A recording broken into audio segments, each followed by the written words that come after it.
Video like जरूर कर लीजिए और ऐसे वीडियो लगातार फ्री में पाने के लिए चैनल को तुरंत सब्सक्राइब कर लीजिए और बेल आइकन को जरूर टैप कर लीजिए ताकि आगे भी सारे वीडियो आपको मिलते रहे। यूट्यूब में फॉलो करते हैं तो प्लीज ये वाला फ्री टेलीग्राम चैनल जरूर ज्वाइन कर लीजिएगा। सारे नोटिफिकेशन सारे अपडेट यहीं पे आते हैं, ध्यान रखिए।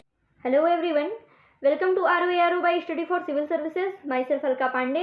तो चलिए शुरू करते हैं इंडियन पॉलिटी के कुछ टॉपिक के साथ। Act passed under the British east India company 1773 to 1858। Okay, तो सबसे पहले है इसमें आपका रेगुलेटिंग एक्ट ऑफ 1773। ठीक है, formally it was the East India company act of 1772 and it marks the first step toward the parliamentary control over the company and centralized administration in India. ठीक है, it was the first step toward the centralized administration in India. Next, for the first time British Parliament intervened the East India Company's business, and Governor General of Bengal as Governor General of Bengal and created an executive council of 4 members to assist him, and first such Governor General was Lord Warren Hastings. Next आते हैं तो it made governors of Bombay and Madras presidencies subordinate to the Governor General of Bengal.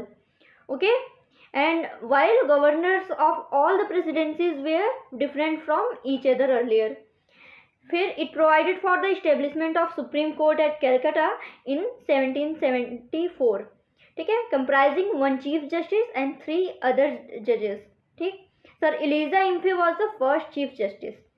Next, it prohibited the servant of the company from engaging any private trade or accepted presents or bribes from the natives. Okay.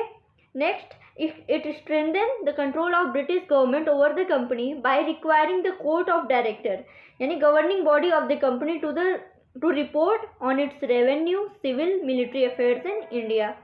ठीक है, through this act, the first time British cabinet was empowered to exercise control over Indian affairs. Administration in Bengal was to be carried out by the Governor General and a council consisting of 4 members. ठीक है, ये इसके important कुछ point रहे। अगर जल्दी जल्दी इसका रिवाइज करें तो पहले देखिए, first time British parliament intervene the East India company, governor of Bengal as a governor general of Bengal and first such governor general was Lord Warren Hasting. ठीक है, Bombay and Madras presidencies come under governor general of Bengal, establishment of supreme court at Calcutta 1774। Okay, and ये first time empowered the excise control over the Indian affairs, ये सारी, and the court of director. ठीक है, ये सारी चीज़ें हैं आपकी रेगुलेटिंग एक्ट ऑफ 1773 में। अब आगे बढ़ते हैं। इस एक्ट की जो रेगुलेटिंग एक्ट था 1773 की, इसकी कुछ कमियों और खामियों को दूर करने के लिए एक अमेंडिंग एक्ट लाया गया 1781 में। ओके, इसको बोला जाता है आपका एक्ट ऑफ सेटलमेंट। इसके बारे में देख लेते हैं। इसमें है कि it exempted the governor general and the council and the servant of the company from the jurisdiction of supreme court for the acts done by them in their official capacity. Okay, excluded the revenue matters and the matters arising in the collection of revenue from the jurisdiction of Supreme Court. Okay, provided that the Supreme Court was to have jurisdiction over all inhabitants of Calcutta. It laid down the appeals from the provincial court to be taken to the Governor General in Council, not to the Supreme Court. फिर empowered Governor General in Council to frame regulation for the provincial courts and council. ठीक है, ये सारी चीज़ें हैं आपके amending act of 1781 में। फिर इसके बाद आपका 1784 में आता है पिट्स इंडिया एक्ट। ठीक है, तो इसके बारे में देखते हैं। पिट्स इंडिया एक्ट ऑफ 1784, तो for the first time is distinguish the commercial and political function of the company. पहली बार कंपनी के कॉमर्शियल और पॉलिटिकल फंक्शन को अलग अलग किया गया। It allowed the court of director to manage commercial affair and created a new body called board of control to manage political affairs. ठीक है, thus establishment of double government. It empowered the board of control to supervise and direct all the operation for the civil and military government and or revenues of the British possessions in India.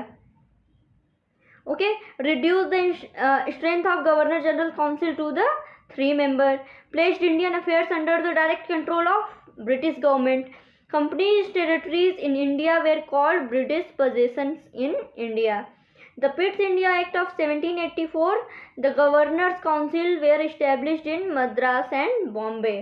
Okay, तो ये बहुत ही ज़्यादा important है। अगर जल्दी जल्दी देखा जाए तो कॉमर्शियल पॉलिटिकल फंक्शन को अलग किया गया, बोर्ड ऑफ कंट्रोल जो था वो कॉमर्शियल अफेयर्स को देखने लगा, और न्यू बॉडी का क्रिएशन किया गया बोर्ड ऑफ कंट्रोल का, वो पॉलिटिकल अफेयर्स देखने के लिए। ठीक है, जो गवर्नर जनरल काउंसिल की जो स्ट्रेंथ थी उसको घटा के 3 कर दिया गया, और साथ में ये जो ब्रिटिश पहली बार जो कंपनी की टेरिटरीज थी भारत में उसको पहली बार बोला गया ब्रिटिश पोजेशंस इन इंडिया।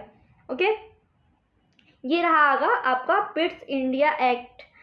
ठीक, तो दोस्तों अब आगे देखते हैं नेक्स्ट वीडियो में। Thank you so much.